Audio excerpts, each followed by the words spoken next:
जनाब वारिस पठान साहब और औरंगाबाद से जनाब इम्तियाज़ जलील साहब, इन्होंने बहुत ज़ोर और शोर से मेरे नाम का ऐलान भी किया और बहुत सारी मोहब्बतों का इजहार। वालेकुम नाज़रीन इकराम, आप तमाम हजरात को मालूम है कि महाराष्ट्र के अंदर अभी इलेक्शन चल रहा है, तो वहाँ पर इम्तियाज़ जलील और वारिस पठान के लिए जनाब मुफ्ती सलमान अज़हरी ने क्या पैगाम उनके लिए दिया, लोगों के लिए क्या पैगाम दिया, आप इस वीडियो के अंदर देखना।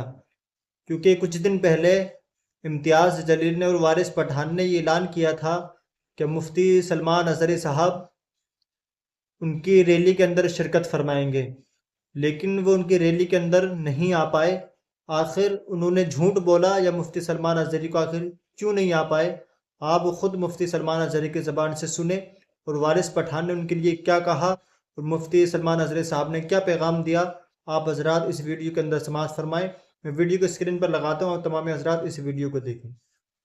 खान साहब और औरंगाबाद से जनाब इम्तियाज़ जलील जी साहब, हज़रत ऐलान इन्होंने किया। बहुत ज़ोर और शोर से मेरे नाम जी का ऐलान भी किया और बहुत सारी मोहब्बतों का इजहार भी किया। अल्लाह आमीन। तबारक व तआला आपकी मोहब्बतों का सिला अता फरमाए।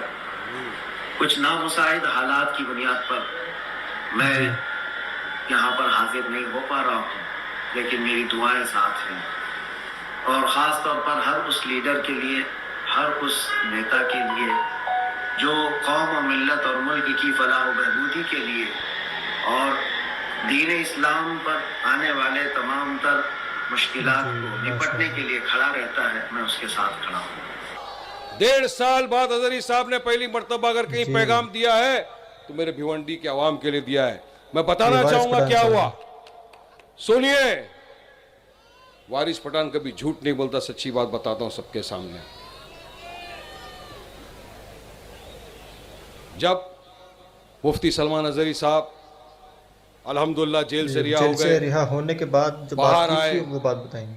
मुफ्ती साहब ने फ़ोन किया, वारिस भाई कैसे हैं आप? मैंने कहा हज़रत बहुत अच्छा हूँ मैं हज़रत, आप कैसे हैं? बोले बस 8 महीने के बाद आया हूँ वारिस भाई, मैंने सुना आप चुनाव लड़ने खड़े हुए हैं। बोला जी बिल्कुल मुफ्ती साहब, मैं भिवंडी से इस वक्त मुझे मेरी पार्टी ने चुनाव लड़ने के लिए कहा है। उन्होंने कहा वारिस भाई मुझे आज भी वो दिन याद है जब आप मुझे घाट को ऊपर पुलिस स्टेशन में ले गए थे, रात का वक्त था, आप दौड़े चले आए, बिल्कुल हक सबसे बात पहले बोली, आप वहाँ सबसे आए, पहले मेरे साथ पहुंचने खड़े वाला रहिए, मेरा इंसान था साथ वारिस दिया। पठान। उसके बाद जो सफ़र चला मुझ पे 5 एक्ट लग गया, सब लग गया, आप लोग मेरे साथ खड़े रहे।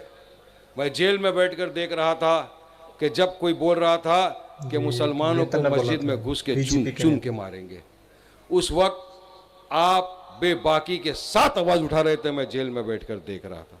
आपने यहाँ तक कहा था कि तू जी बेटा आएगा जी सच मस्जिद कहा। में 2 टांग पे, मगर जाएगा तो तू स्ट्रेचर के ऊपर। ये बात कही थी आपने, मैंने कही थी। फिर उन्होंने कहा आज देख क्या हालत चल रहा है यहाँ पर। मैंने बात की, हजरत देखिए रामगिरी जैसा आदमी, आपने तो कुछ कहा भी नहीं, आपने सिर्फ एक अशार पढ़ा था जिसके लिए सरकार ने आपको अरेस्ट करके पासा के कानून के तहत गिरफ्तार कर दिया। हजरत ने कहा बिल्कुल सही बात है। मैंने कहा हजरत देखिए रामगिरी को, एक टकला टकला है ना, सर में बाल नहीं, जुबान में काबू नहीं, अनाप शराब बकवास करता जा रहा था। इसने हमारे मोहम्मद मुस्तफ़ा सल्लल्लाहु अलैहि वसल्लम की शान में गुस्ताखी की। मैं समझता हूं भिवंडी का नहीं, भारत देश का नहीं, दुनिया भर का कोई भी मुसलमान नबी की शान में हर चीज को गुस्ताखी बर्दाश्त नहीं। कर लेगा, मगर अपने हुजूर ताजदार मदीना मोहम्मद मुस्तफ़ा सल्लल्लाहु अलैहि वसल्लम की शान में गुस्ताखी माशाअल्लाह। किसी भी कीमत में बर्दाश्त नहीं करेगा। बिल्कुल हजरत ने कहा सही बात है। कौन बोला उसके खिलाफ? किसने रोकने की हरकत की उसकी जुबान को?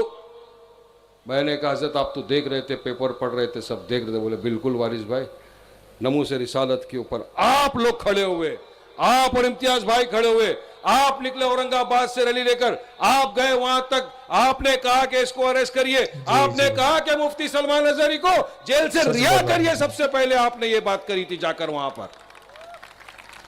मैंने कहा हजरत बात बिल्कुल सही है, क्या ये तो मेरा कोई फर्ज है, हमारा फर्ज है, हम भी मोमिन मुसलमान है, पक्के सच्चे मुसलमान है। हुजूर की शान में गुस्ताखी तो वारिस पठान किसी भी कीमत पे बर्दाश्त नहीं करेगा। मैं हुजूर का चाहने वाला हूं, कुर्सी को सियासत की लात मार कुर्सी को सकता है। 10 मरतबा लात मार देगा वारिस भाई, जहां मेरे हुजूर की बात है। मेरे नबी की चढ़ शान की जाएगा। गुस्ताखी के लिए अगर वारिस पठान को फांसी पे चढ़ना पड़ा, खुशी खुशी चढ़ जाएगा इंशाअल्लाह ताला, कोई गम नहीं, कोई डर नहीं रहेगा।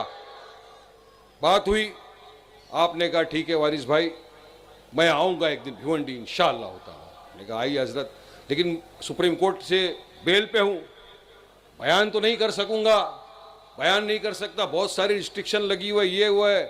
जी। मैंने कहा हजरत दुआओं से नवाज दीजिए, दुआ देने आजिए। बोले ठीक है। मुझे इम्तियाज भाई से भी मेरी बात हुई, उन्होंने भी मुझसे कहा था कि हजरत आप दुआएं देने आइए। हमने यकीन मानिए पूरी तरह से हर चीज की परमिशन ली। हमने कहा हजरत आएंगे 2 मिनट, ज्यादा वक्त नहीं लेंगे, दुआ करके चले जाएंगे। वारिस पठान भी स्टेज पर नहीं बैठेगा, कोई नहीं बैठेगा, सिर्फ उलेमा इकराम बैठेंगे, हजरत बैठेंगे, वारिस पठान नीचे बैठेगा। मैं सियासती मंच नहीं बनाना चाहता, मैं इस मंच को उलेमा की सियासती इज्जत मंच है। नहीं बनाना चाहता था। मैं चाहता था कि एक मुफ्ती, एक उलेमा जिसके कदमों में बैठकर वारिस पठान ने इस्लाम को जाना, मुसलमान के हक को जाना, मैं नहीं चाहता हूं किसी सियासत के स्टेज के ऊपर बैठे। हमने कोई बैनर नहीं लगाया, कुछ नहीं लगाया, आप तमाम ने देखा था। चलिए नाज़रीन इकराम, आप हजरात ने ये वीडियो देखा। इस वीडियो के अंदर कहाँ तक सच्चाई आपको मालूम होती है, क्योंकि जो बात कही वो सारी वीडियोस मैं देख चुका हूँ, और आप तमाम हजरात ने वो वीडियो देखी हैं या नहीं देखी हैं, आप हजरात कमेंट के अंदर ज़रूर बताएं, और आप इस मामले में क्या कहते हैं, आप तमाम हजरात अपनी राय दें। चलिए खुदा हाफिज़, मिलते हैं इंशाल्लाह अगली वीडियो में, जब तक के लिए खुदा हाफिज़, अस्सलामु अलैकुम व रहमतुल्लाह।